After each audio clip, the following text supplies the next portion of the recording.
raises, you're gonna fire them. Right, you know, you have to look at, it's an appropriation of, based on available revenue, because you cannot commit the board for future, Sure. commitment. You can only do it a year at a time. And what about, you got roughly 1,200 employees in the, right now, correct? Right. You're only taking care of 400. This is only to address that portion. There will be other, revenues to be able to do the rest. There's hidden costs then, because we're gonna raise wages for 400 people, but 800 people are gonna be looking at you like, what about me now?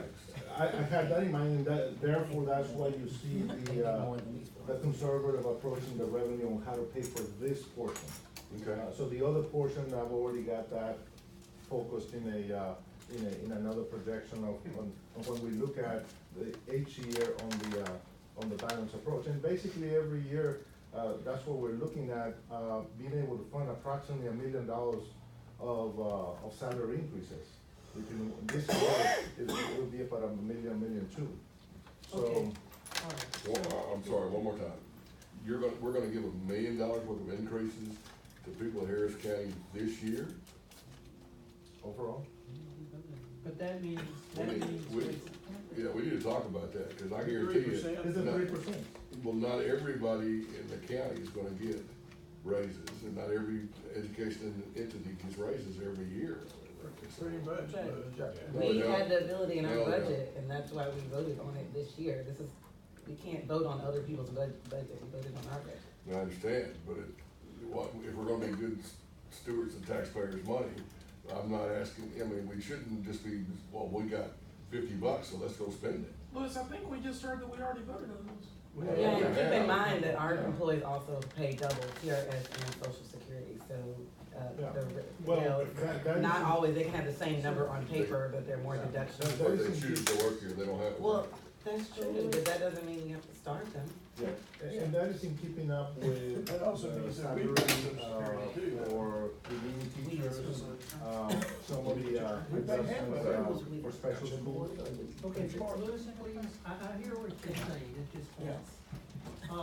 And we've kinda already done that, right or wrong, we've done. Well, that. I don't have a problem with Also- 3% this year, but I'm just saying, I don't need us to, we can't commit for future boards. Oh, yeah, of course. Every year, I'm one not at a saying time, that. it's one year at a time. What I think the proposal does, it kinda, he mapped out kind of a plan, whether we can accept it or not. I mean, only thing we can accept this year is year one, So, and with the stated goal of trying to get the wage up to, $15 an hour. Next year, there may be nobody wants to do this, they won't go anywhere else. But you're starting a modest 25 cents for some of our lowest paid people. And you're basically taking most of it out of the value growth that we're gonna get, that we think. But you have an adjustment for 45,000, for, that's what you say is an adjustment of tax rate. My concern here is, I realize how small it is, but any dollars affect people in this. When we're talking just 45,000, to me, it seems like we can find 45,000 somewhere else without having to come up with a tax increase. That's not a substantial amount of money in this budget that we have. So my challenge to you, and what I would really like to see is, we have a philosophy that we're kind of voting on, that we're only doing 1 year, and we may not go to the next year, but we try to implement the 25 cents for that lower end of our, employees, and look for a way that we don't increase the tax adjustment, but find 45,000 somewhere. And let me, clarify a little bit, on that. What I'm saying is that 455,000 can be from the value, not necessarily the tax rate. Well, Because every year we have to recalculate the effective tax rate. And so what I'm saying is that will happen every year, and we will adjust that according to the well, values. but if you don't get it, and we say we're gonna increase this, you gotta take it from somewhere. Right, it And just so, depends on the values. I think for this year, we're fairly safe, that I wouldn't even say, I would just say, we're gonna take it from our, values and growth and other areas but this is not a lot of money to go out and say we're gonna increase taxes. We ought to be able to find that I don't somewhere. think you wanna pin yourself down to anything right now, saying we would or we wouldn't. Like Jesus said, you know, it's the first year only, and Yeah. if one source doesn't work, we could, like Find you it. say, Yeah. find it somewhere Yeah. else, but I wouldn't put that in, Yeah, but my stated goal is not to increase taxes. I don't wanna say that we're increasing taxes. Mine is that we can do that, we can find the money somewhere in this budget for this small amount. Next year may be a different issue. George, Go ahead, Michael. oh, when you say you don't wanna increase taxes, are you talking about adopting the tax rate that has been discussed, or the one that I had talked about, which would be bringing in the same amount of money? Michael, that's another issue for Well, no, it's another not. discussion. I think it But I'm has saying direct this, impact of it. I don't want it to increase tax rate, that's all I'm saying. Now, when we talk So about you're that overall tax rate, we can discuss that from a bigger Well, picture, you're not answering that question. but, okay. Based on what you just said, you're fine with the tax rate the administration wants to adopt, as opposed to adopting one that would bring in the same amount of money, as opposed to $500,000 more like the proposed tax rate would do. I don't think I said that I'm okay with what the administration wants to adopt, unless I'm Well, you just, indirectly well, saying I that. think you're indirectly saying that, Okay. because they're saying that would not increase taxes to adopt the effective tax rate. Although it would bring in $500,000 more than last year. Because the values that are not set by us, they're set by. Well, I'm okay with this 25-cent raise if we're going to adopt the lower tax rate that I've been advocating, but that's my point. I've also got a question, Jesus. So, full-time employees is anything 36 hours or more? Now with the county, it's 32 hours, so why is it 36 hours for the department? That's just been the standard, Mr. Wolf, 36 hours. As long as you've been here, that's been the, okay. So I think the whole proposal, what troubles me a little bit is it's intricate. Yeah. And, values, tax rates are completely unpredictable. And Dr. Mesqua has done a good job in putting together a proposal to allow something very difficult to be able to happen within inside of our business model. We have been able to accept a tax rate below the effective tax rate 4 years, going on 5 years in a row, which I think is incredibly responsible, while still growing the organization and reducing fees to our service districts, which I think is an excellent business model. I brag about it all the time. I think the issue that we have is the gap between where we are and the suggested gap of where we wanna be. $10 and $15 is a lot of money. And by the time we get to $15, it's not gonna be $15, it's gonna be probably $17 is the minimum, and I don't know where that money's coming from while trying to continue to accept our tax rates below the effective tax rate. It's going in opposite directions. May I answer And that then- question? Real Go quick, I ahead. wanna say for the group, one of the things I mentioned last week, as the superintendent, the thing I have been struggling with is the issue of benefits and the cost of insurance. And so every year I'm faced looking at Natasha and Dr. Mesqua with, do I give raises or do I increase our contribution towards health insurance, because it's out of control? And for the past 2 years, I've chosen raises over insurance and the benefits, because we've gotta keep up with this race with all the other ISDs to stay competitive in salary. Somewhere, we're gonna have to assist our employees with health insurance. Because they're telling me in faculty meetings, yeah, I've been getting raises every year, but I don't see it in my check, I'm making less and less money. The health insurance has gone up 7%.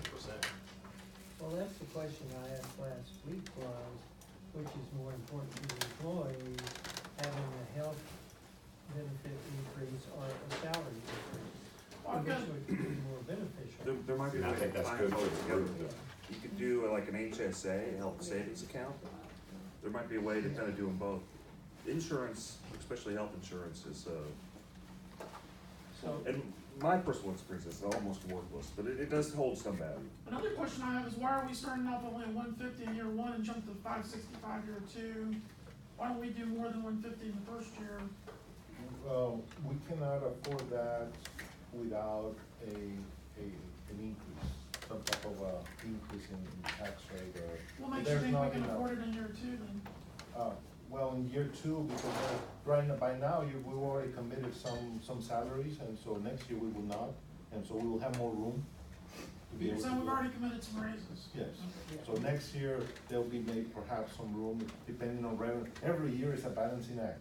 How much you have in revenue versus expenditures, and be able to balance the budget. And next year you have more revenue stream possibilities Right. to tap into, We're which raising at this fees. point. Right now we don't Okay, have. talk. Yeah.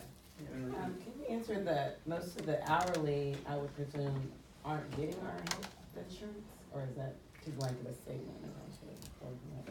So out of 1,100 employees, 850, I'm sorry, we have 850 benefits eligible employees and about 700 are actually enrolled in our medical. I don't have the breakdown. The of benefits which- eligible is based on number of hours worked? What is that based on? Okay. So if they're involved in getting the health insurance, do they have to pay something, or So, is there an option where they don't have to pay for one of the plans? so there are two different kind of tiers. So any employee enrolled in TRS Active Care, if they're working 20 hours or more, they receive, the department contributes towards the medical, as well as the state contributes towards the So they medical. receive something.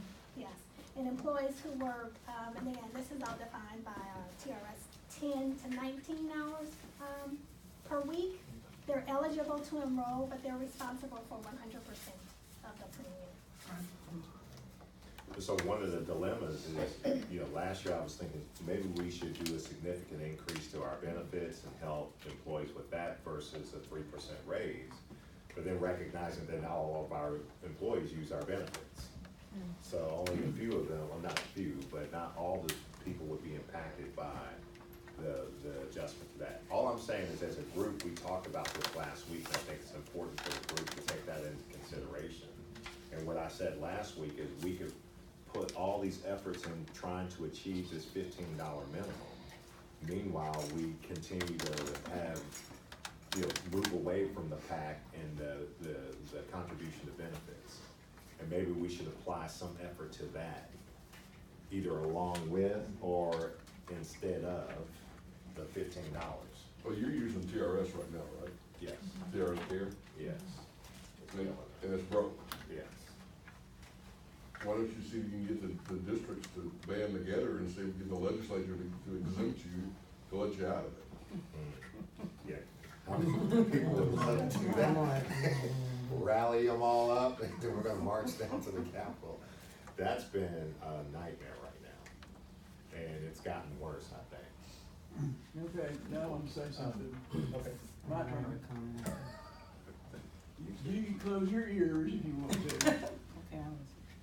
I want everybody to realize that this plan, if we carried it out as it is, we're in effect dedicating future revenue increases to this. So we can't spend it on something else. So is that an argument not to do this, or to I know, do this? just be quiet. I just want everybody to realize that in effect, we're saying that the increase in the value next year would be used to pay for this, so it can't be used to pay for anything else. Now, there was one discussion about, well, it's gone from 15 to 20 over this period of time. Well, the values have inflated equally with the minimum wages. salary, yeah. So in effect, inflation is costing you here and it's paying for you here. So don't worry about that. In other words, they're gonna move in parallel generally. So you'll get more money from inflation to pay the inflated salary. So you can sort of look at it as a static model when you're trying to figure it out. But the one thing is that you are in effect dedicating these increases in revenue to this activity, which would keep you from using them for any other activity. So that's important. I don't think, frankly, I'm sort of with George here. We do it the first year, we do a whole lot of studying, we figure out how this is gonna work. What George is wanting to do is just to help the lower tier and things like, raising everybody's health benefits affects all the employees, which would cost you far more than just figuring out how to get these people up to $15 an hour. So there are two separate things. And I looked at these salary schedules, some of them back here in the back that are in there, some things don't make any sense. By the way, it looks like we're paying somebody, freshman kids or high school kids less than the minimum wage? How are we doing that? Minimum wage is like Minimum wage is $7.50. $7.25. Is it $7.25? I know it's $7.50. I think it's $7.25. Okay, well, that's what you're paying them then. So I assume all 401 of these staff are currently making less than $15 an hour? I'm sorry, say that. Yeah. Okay. So, this is not on the agenda today, right? It is. There's two items. Oh, you mean on the board agenda? No, Yeah. No. So, but I would suggest that we put on the agenda for next month, the very basic plan, get everybody that first step. We've got the money, and how much was your contingency that you pushed, that you did not spend last year? In other words, you didn't spend your full budgeted amount, right? I'll know that this, the end of, in 2 weeks. Okay, but how much is it now, if nothing changed? Probably about $1 million. Yeah, see, so that 45,000, it doesn't need to be affecting the tax rate. You've got the money, you appropriated a higher budget than you actually spent. Just pull that 45,000 out of there.